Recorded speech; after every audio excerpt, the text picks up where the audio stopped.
In a small, quiet village surrounded by rolling green hills and thick forests, life moved at a slow and predictable pace. The villagers were simple people, working hard from dawn till dusk to make ends meet. Among them lived a woman named Clara, who was as unassuming as they came. She wasn't particularly striking in appearance. Her clothes were plain, her hands rough from years of labor, and her demeanor calm and reserved. Most people barely noticed her, except perhaps to exchange polite greetings when their paths crossed. But what the villagers didn't know about Clara was that she carried a secret, a love for music that burned brightly within her. Every evening after finishing her chores, Clara would retreat to her tiny attic room.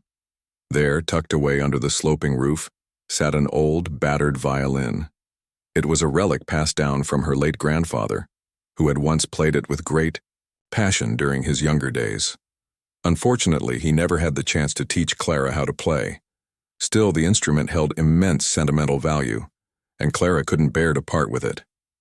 Determined to learn on her own, Clara spent countless hours experimenting with the violin. At first, the sounds coming from the instrument were far from melodic.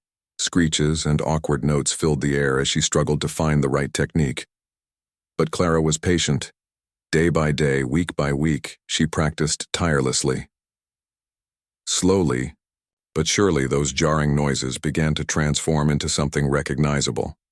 Melodies started taking shape, soft and hesitant at first, then growing stronger and more confident over time. Clara poured her heart into every note she played. Music became her escape, a way to express emotions she rarely shared with anyone else. When she played, she felt free, as though the world outside her attic disappeared, leaving only her and the music. Her compositions weren't written down. They came straight from her soul, born out of moments of joy, sadness, longing, and hope. Each piece told a story, weaving together fragments of her life and dreams. Despite her progress, Clara kept her musical endeavors hidden from the rest of the village. She feared judgment and ridicule if anyone found out about her hobby. After all, in a community where practical skills like farming, sewing, or carpentry were valued above all else, playing the violin seemed frivolous, almost laughable. To the villagers, Clara was just another ordinary woman, someone whose presence blended seamlessly into the background of daily life. They had no idea of the depth of talent she possessed. One crisp autumn afternoon, preparations were underway for the annual Harvest Festival, a much-anticipated event that brought the entire village together. The celebration featured games, feasts, and performances by locals eager to showcase their talents. This year, however, the local gentry decided to add a twist, a mock talent show. Their goal wasn't to celebrate creativity, but rather to poke fun at those they considered simple or unworthy of attention.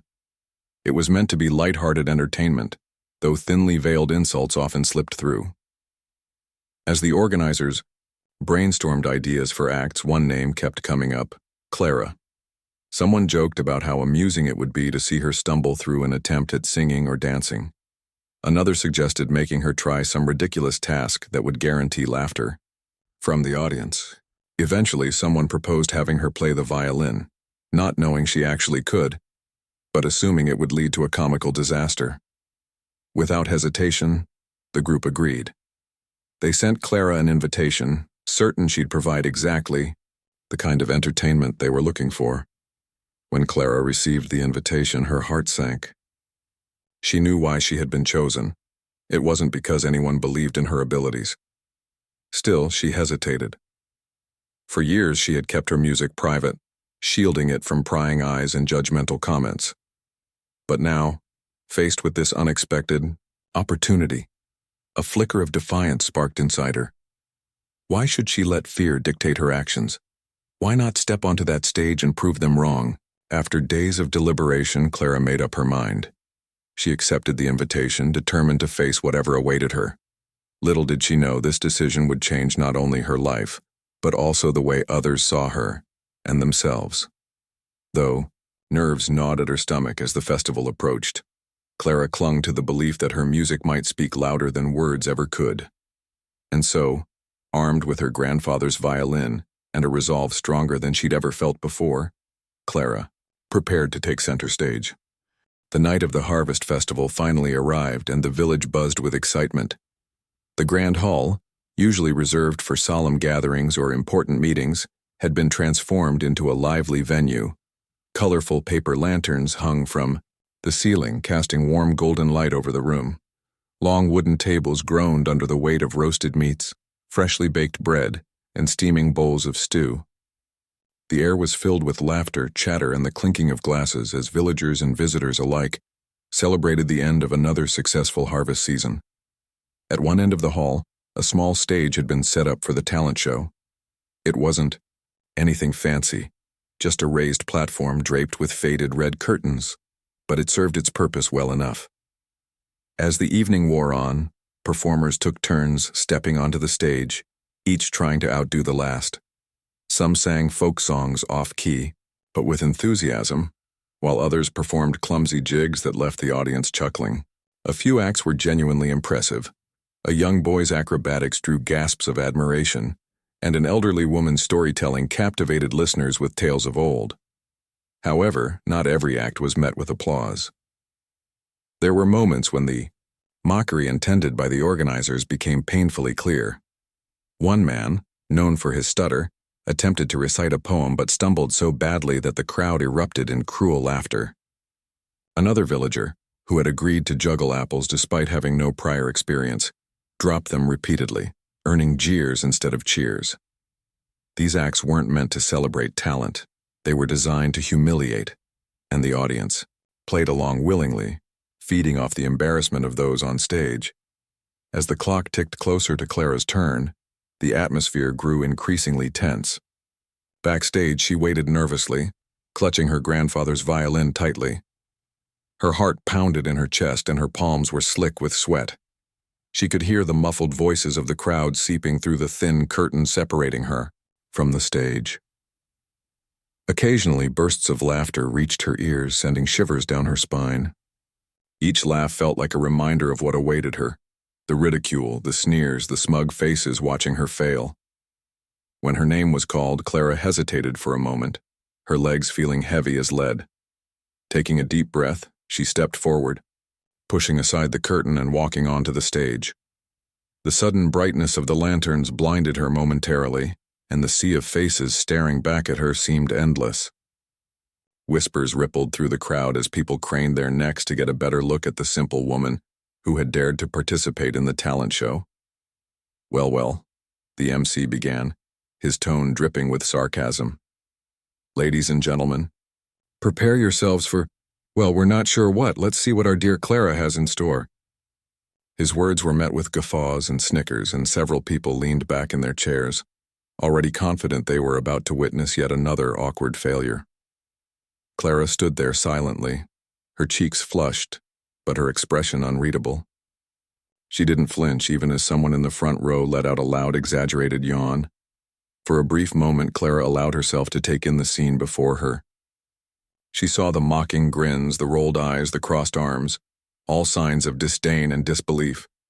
But instead of shrinking under their judgment, something inside her shifted. This was her chance to show them who she truly was.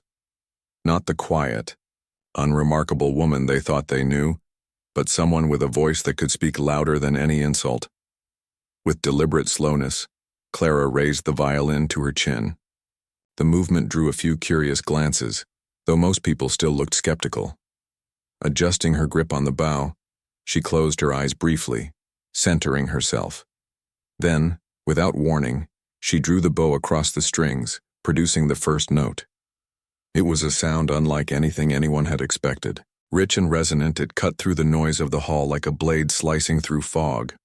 For a split second, the entire room froze, caught off guard by the unexpected beauty of the tone. Clara didn't stop there. Her fingers danced lightly over the strings, coaxing forth a melody that seemed almost otherworldly. It was haunting, tender, and achingly beautiful all at once, a piece born from years of solitude, practice, and raw emotion. The transformation in the room was immediate. Where there had been mockery, there was now silence. Absolute, deafening silence.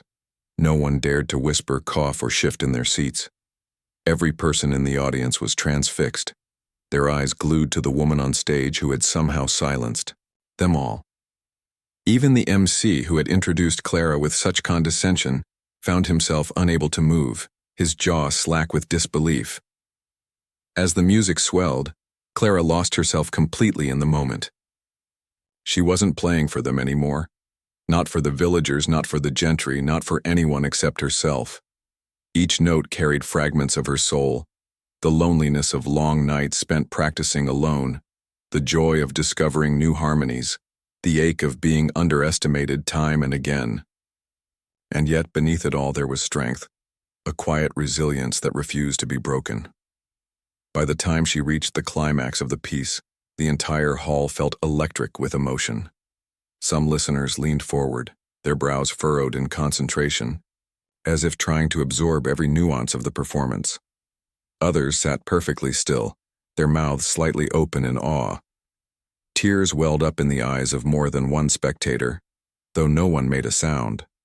It was as if Clara's music had cast a spell over them, rendering them incapable of anything but rapt attention. When the final note faded into silence, Clara lowered her violin slowly, her chest rising and falling with the effort of what she had just accomplished. For a moment the room remained eerily quiet, as though the audience needed time to process what they had witnessed. Then, gradually, hesitant applause broke out. It started softly, almost tentatively, but quickly grew, louder until it became a thunderous ovation. People rose to their feet, clapping and cheering, their earlier mockery forgotten in the wake of Clara's breathtaking performance. Clara stood there, her face flushed but composed, taking in the scene before her. She hadn't expected this reaction. Not the standing ovation, not the tears streaming down some faces, not the way people were now looking at her with newfound respect. Yet here she was, standing tall, her music having spoken volumes where words might have fallen short. Backstage, the organizers exchanged stunned glances, unsure of how to react. They had intended to humiliate Clara, to use her as a punchline in their cruel game. Instead, she had turned the tables on them, leaving them speechless and perhaps a little ashamed. As Clara stepped off the stage, still clutching her violin, she felt a strange sense of peace. She had faced her fears head-on, refusing to let their mockery define her. In doing so, she had proven not only to them but also to herself that true talent doesn't need validation, it simply needs to be heard.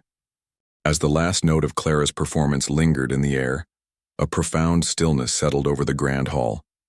It was as if time itself had paused, holding its breath. The villagers, who moments earlier had been laughing and jeering, now sat, frozen in their seats, their expressions ranging from shock to awe. Some stared at Clara with wide eyes, unable to believe what they had just witnessed. Others looked down at their hands or fidgeted uncomfortably, perhaps embarrassed by their earlier behavior. For a few seconds, not a single sound broke the silence, not even the faintest whisper. Clara stood on the stage, her violin resting gently against her side. Her heart raced, but she kept her composure, standing tall despite the whirlwind of emotions swirling inside her. She scanned the crowd slowly, taking in their faces. Many of them were people she had known her entire life. Neighbors, shopkeepers, farmers, and friends of friends. They were ordinary folks, just like her. Yet tonight, they seemed different. Their usual confidence and casual arrogance had vanished, replaced by something softer, almost reverent. Then it happened. A man near the front row began to clap hesitantly. His hands moved slowly at first, unsure, but soon gained momentum. Another person joined in, then another, until the entire room erupted into applause. At first, the clapping was scattered and uneven, but it quickly grew louder and more unified. People rose to their feet, their chairs scraping against the wooden floor as they stood to honor Clara's performance. The ovation was thunderous, filling the hall with waves of sound that seemed to echo endlessly. Tears welled up in Clara's eyes, though she blinked them away before anyone could notice. She hadn't expected this reaction. Not the standing ovation. Not the tears streaming down some faces. Not the way people were now looking at her with newfound respect. For years she had played her violin in secret, pouring her soul into melodies no one else would ever hear. And now, here she was, standing on a stage, receiving praise she never imagined possible. It was overwhelming, but also deeply satisfying. As the applause continued, Clara noticed subtle changes in the demeanor of those around her. The MC, who had introduced her with such sarcasm, now approached the microphone again, his face flushed with embarrassment. "Ladies and gentlemen," he said, his voice trembling slightly, "I think we've all been humbled tonight. Let's give another round of applause for Clara." His words were met with even louder cheers, and Clara couldn't help but smile faintly. She nodded graciously, acknowledging the crowd without saying a word.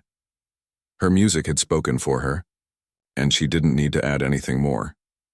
After the initial frenzy of applause died down, people began approaching Clara, eager to express their admiration, or perhaps to make amends for their earlier attitudes. One of the wealthier women in the village, dressed in an elegant gown, stepped forward timidly.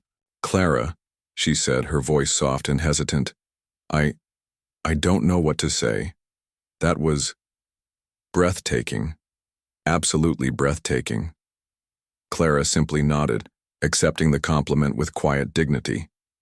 Another villager, a burly farmer named Thomas, cleared his throat awkwardly before speaking. "I'll admit I thought this whole thing was going to be a joke," he confessed, scratching the back of his neck. "But you proved me wrong.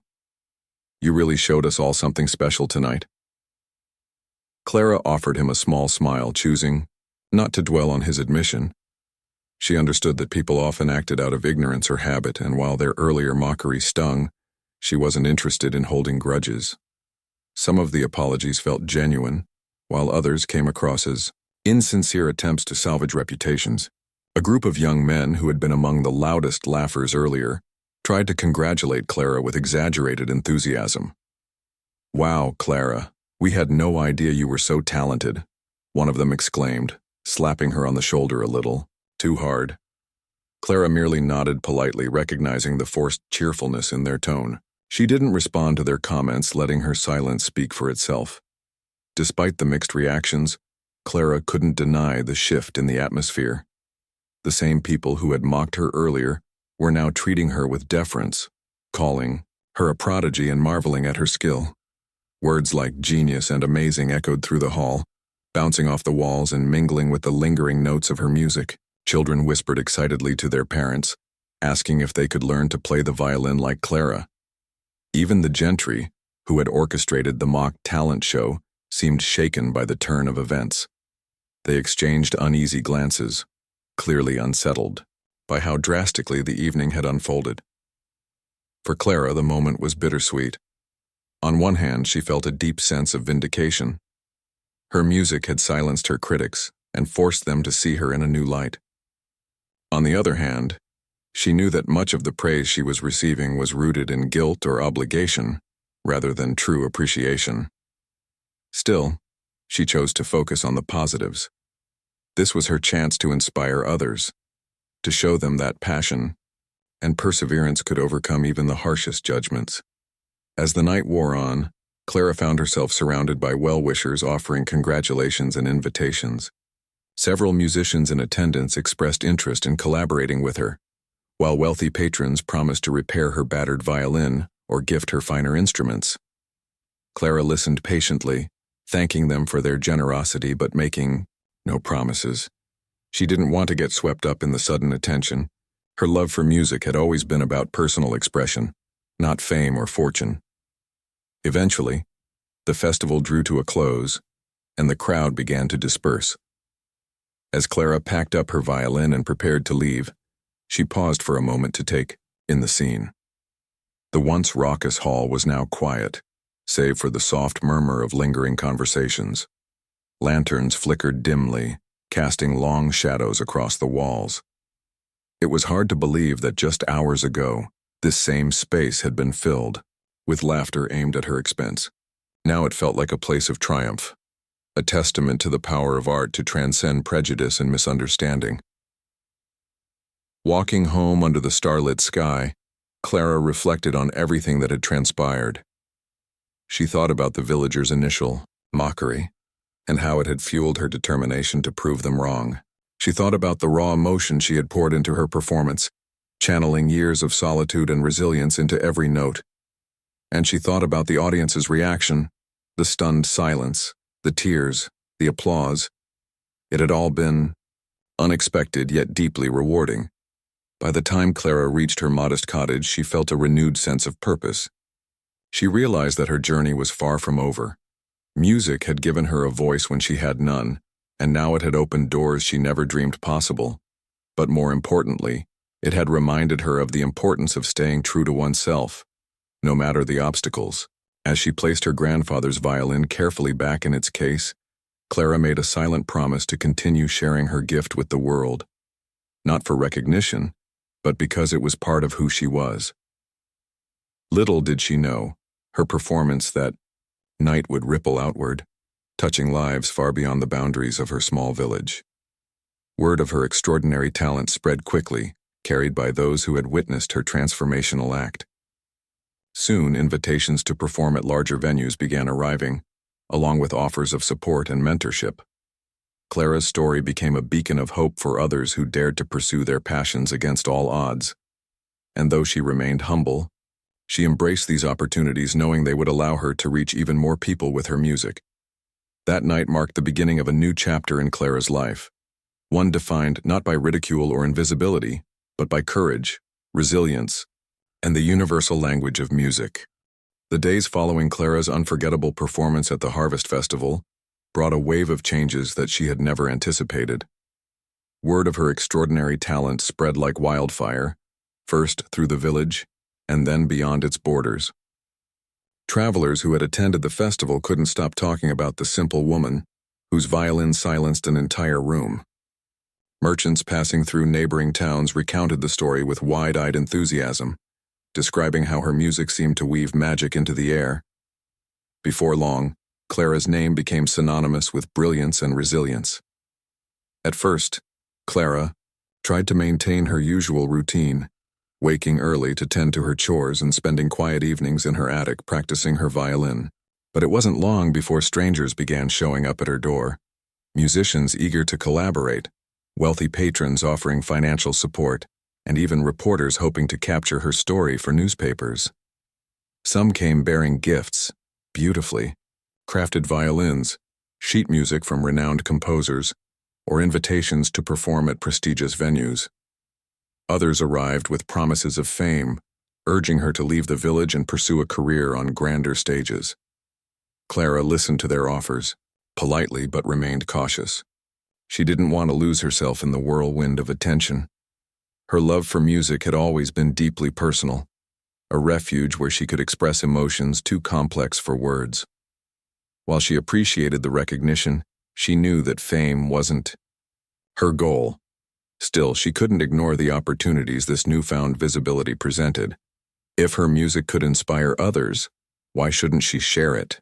One day, a group of musicians from a nearby city visited Clara, bringing with them an invitation to perform at a renowned concert hall.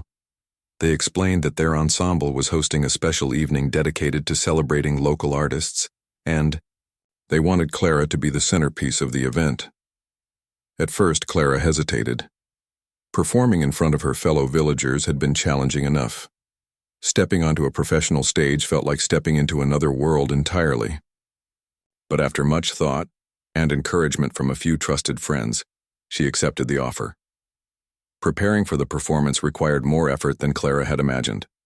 The musicians worked closely with her, helping her refine her technique and adapt her compositions for larger audiences. They marveled at her ability to create such intricate melodies without formal training, often commenting on the raw emotion embedded in her music. Clara, in turn, learned from them, absorbing new techniques and expanding her repertoire. Despite the intensity of the rehearsals, she found joy in collaborating with others who shared her passion for music. On the night of the concert, Clara stood backstage, clutching her grandfather's violin, the same instrument that had accompanied her through years of solitude. It had been carefully restored thanks to the generosity of one of her benefactors, its once scuffed surface now gleaming under the stage lights. As she waited for her cue, she glanced out at the audience filling the grand hall. Unlike the cozy, Familiarity of the village festival? This crowd was vast and unfamiliar, composed of people from all walks of life. Wealthy patrons in elegant attire mingled with students clutching notebooks, while critics scribbled notes in anticipation of the evening's performances. When Clara finally stepped onto the stage, a hush fell over the audience. The spotlight illuminated her modest figure, casting a warm glow around her as she raised her violin to her chin. For a moment she closed her eyes, drawing strength from the memory of the harvest festival, the laughter, the silence, the applause. Then, with a deep breath, she began to play. Her performance that night was nothing short of mesmerizing. The melodies flowed effortlessly from her violin, each note resonating with the same emotional depth that had captivated her village weeks earlier. This time, however, the scale was different. Hundreds of people sat transfixed, their faces reflecting a kaleidoscope of emotions: wonder, nostalgia, sorrow, and joy. When she finished, the hall erupted into applause so thunderous that it seemed to shake the very foundations of the building. People leapt to their feet, cheering and calling for an encore. Critics who had initially dismissed her as an amateur were left speechless, penning glowing reviews that praised her unparalleled artistry. Back home, news of Clara's success inspired those around her. Young girls who had been discouraged from pursuing creative endeavors found courage in her story. One teenager named Eliza, who dreamed of becoming a painter but feared ridicule, approached Clara after hearing about her journey. "If you can do it," Eliza said shyly, "maybe I can too." Clara smiled warmly and encouraged her to follow, her heart reminding her that true passion always finds a way to shine. Even the gentry, who had once mocked Clara, underwent a transformation of sorts. Though some still struggled to admit their misjudgment openly, many began treating her with genuine respect. They invited her to gatherings not as a source of amusement but as an honored guest.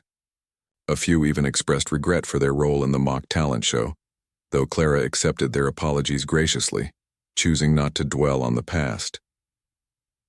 With her growing influence, Clara decided to use her platform to give back to the community. She organized free music lessons for children in the village, teaching them not only how to play instruments but also how to believe in themselves. "Music isn't just about notes," she told her students during one lesson. "It's about telling your story, sharing your truth, and finding beauty even when things feel hard." Her words resonated deeply with the children, many of whom blossomed under her guidance. As months turned into years, Clara's legacy continued to grow. She traveled to other towns and cities, performing for diverse audiences and spreading her message of perseverance and self-expression. Yet despite her success, she remained grounded, returning frequently to her village and maintaining her simple lifestyle. To her, the most important thing wasn't the accolades or the applause. It was the connection she forged with others through her music. Her battered violin, now lovingly restored, became a symbol of hope and resilience. It reminded everyone who saw it that greatness could emerge from the most unexpected places, and that talent didn't need flashy packaging to be recognized. Clara's story served as a powerful reminder that mocking someone's dreams only revealed the mocker's ignorance, not the dreamer's limitations. Though Clara never sought fame, she embraced the opportunities it brought because it allowed her to reach more people with her message. Through her music, she taught countless individuals to see beyond appearances, to value authenticity, and to celebrate the unique gifts each person carries within them. And as she played her final note at every performance, leaving audiences breathless and inspired, Clara knew she had fulfilled her purpose, not as a simple woman playing the violin, but as an artist whose voice would echo far beyond her lifetime. Years passed, and Clara's life took on a rhythm that balanced simplicity with purpose. Though she had become a celebrated figure far beyond her small village, she never lost sight of the values that had guided her from the beginning. Her days were still filled with familiar routines, tending to her modest home, practicing her violin in the quiet solitude of her attic, and teaching music to eager children who looked up to her as both a mentor and a hero. Yet, amidst these ordinary moments, there was an undeniable sense of fulfillment that came from knowing her music had touched countless lives. Clara's influence extended far beyond what anyone could have predicted. Her performances at prestigious concert halls drew standing ovations night after night, but it was her work within communities that truly left a lasting impact. She traveled to schools, orphanages, and rural villages, offering free lessons to children who might otherwise never have access to music education. Her approach was patient and nurturing. She didn't focus solely on technical skill but encouraged her students to find their own voices through their instruments. Music is not about being perfect, she often told them. It's about telling your story, the one only you can tell. Her efforts inspired many young people to pursue their passions despite adversity. One of her earliest students, Eliza, grew into a talented painter whose vibrant works eventually gained recognition in art galleries across the region.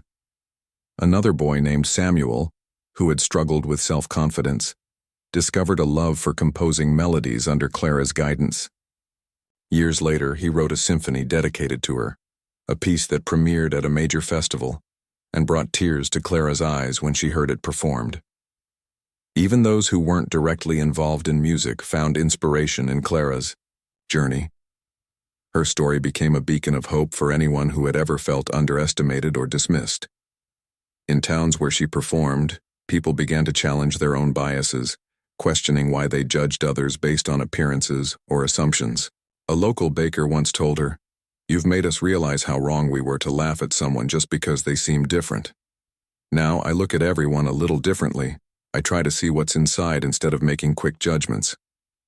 These words stayed with Clara, reminding her that change wasn't always loud or dramatic.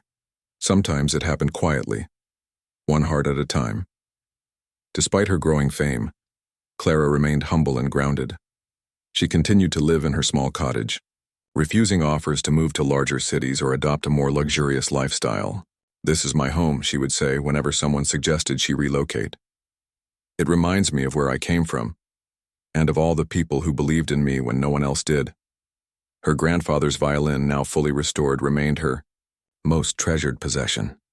It accompanied her everywhere, its polished surface bearing faint scratches that told the story of years spent coaxing beauty from hardship. As Clara's reputation grew, so did the opportunities for collaboration. Renowned musicians sought her out, eager to perform alongside her or learn from her unique style. Composers sent her original pieces tailored specifically for her expressive playing. Critics hailed her as a genius, praising not only her technical mastery but also her ability to evoke deep emotion through her music. Yet Clara never allowed herself to be swept away by the praise.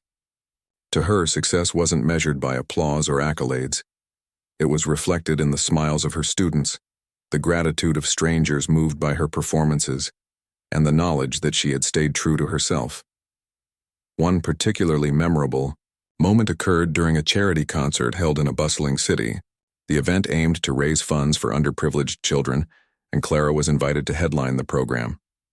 As she walked onto the stage, the audience erupted into cheers, holding up signs that read, "We believe in you," and "Thank you, Clara." The energy in the room was electric, charged with anticipation. When Clara began to play, the crowd fell silent, captivated once again by the haunting beauty of her melodies.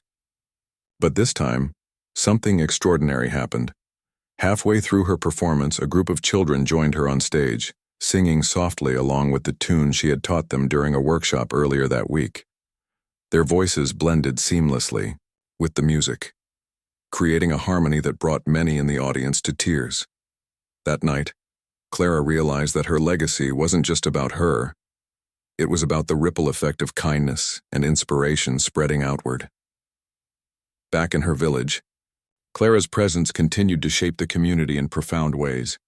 The annual Harvest Festival, which had once been a platform for mockery, transformed into a celebration of creativity and unity.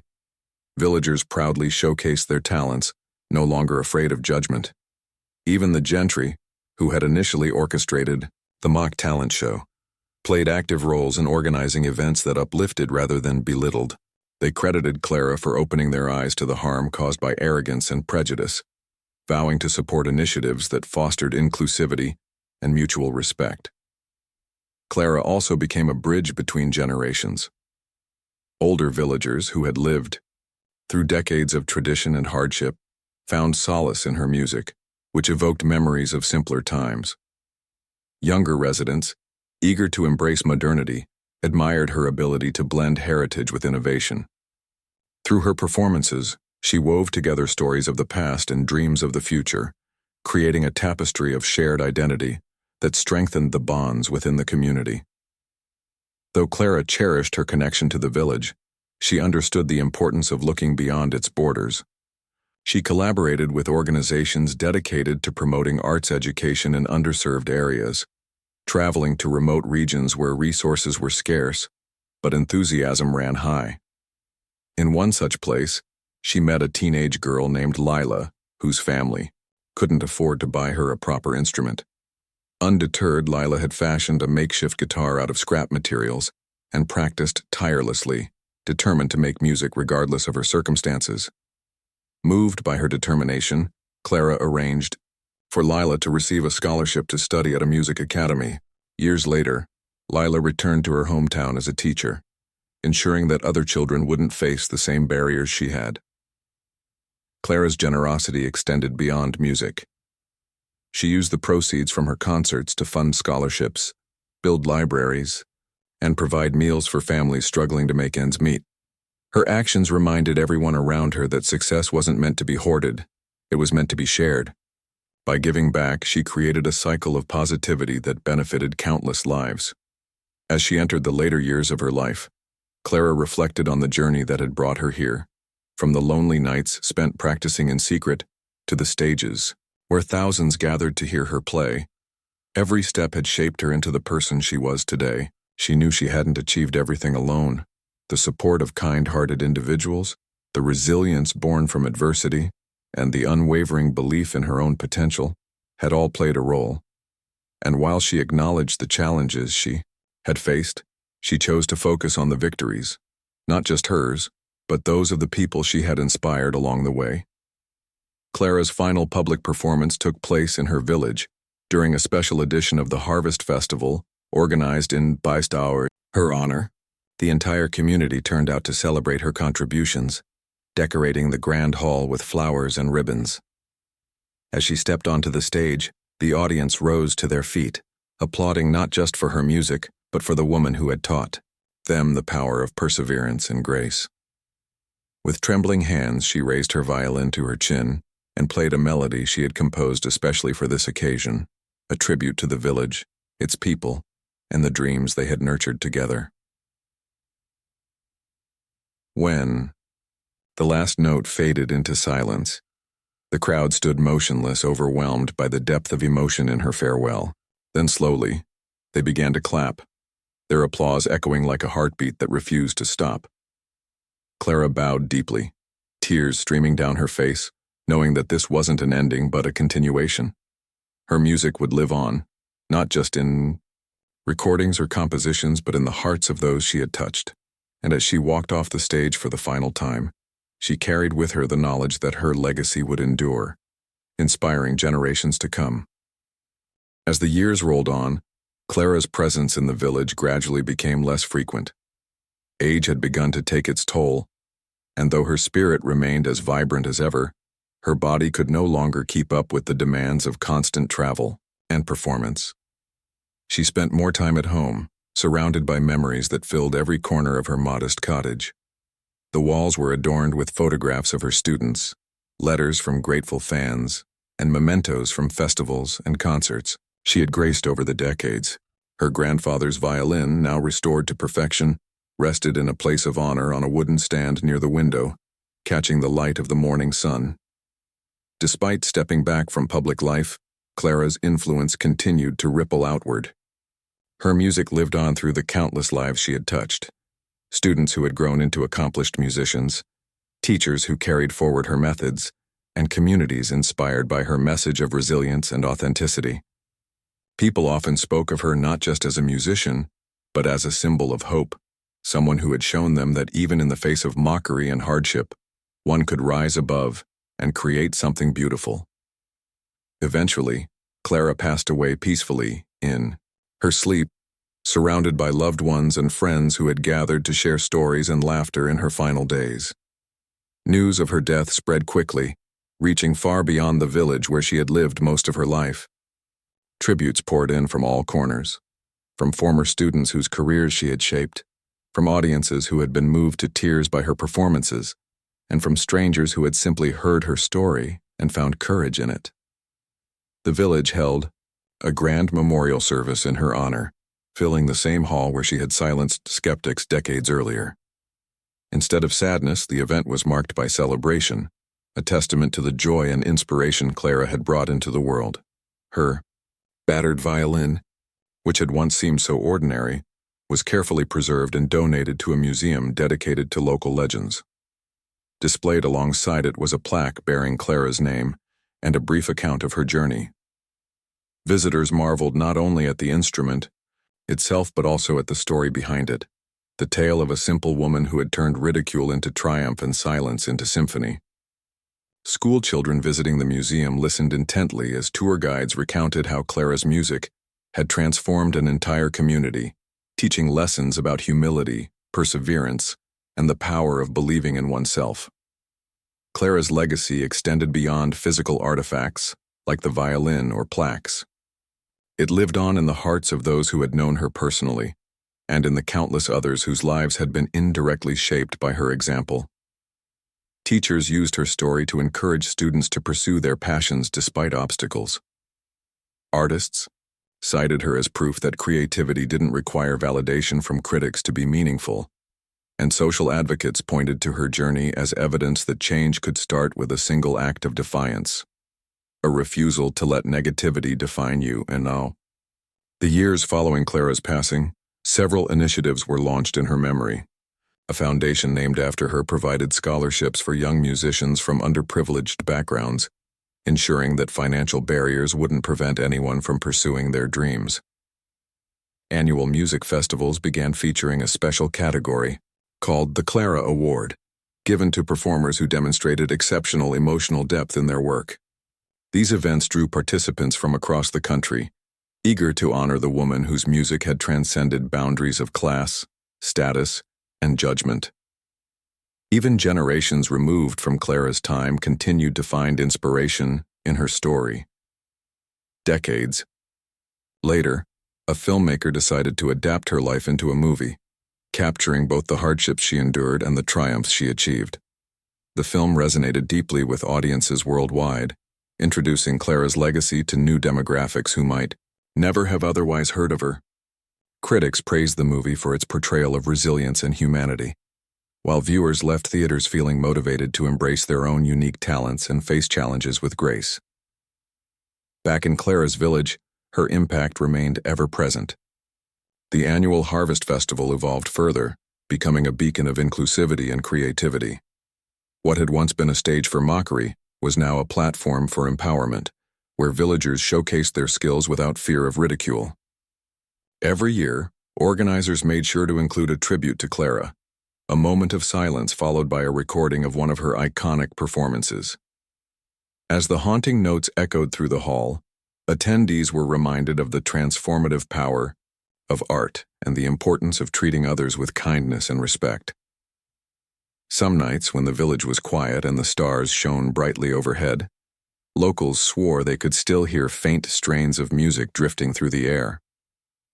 Whether it was the wind playing tricks or something more mystical, no one could say for certain, but many believed it was Clara's spirit, lingering in the place she had called home, continuing to inspire those fortunate enough to listen closely. Clara's story ultimately became a timeless reminder of the strength hidden within vulnerability, the beauty born from struggle and the enduring power of self-expression. Her music had done more than entertain. It had healed wounds, challenged prejudices, and united people from all walks of life. Through her journey, she taught the world that greatness wasn't defined by wealth or fame, but by the ability to touch hearts and leave a lasting impression. And so, Clara's name lived on, not just as a footnote in history, but as a living, breathing legacy carried forward by everyone who dared to dream, create, and believe. Whenever someone picked up an instrument, wrote a poem, painted a canvas, or pursued any passion against all odds, they honored her memory. For Clara had proven that true talent needs no introduction. It speaks for itself, silencing doubters and inspiring believers, one note at a time.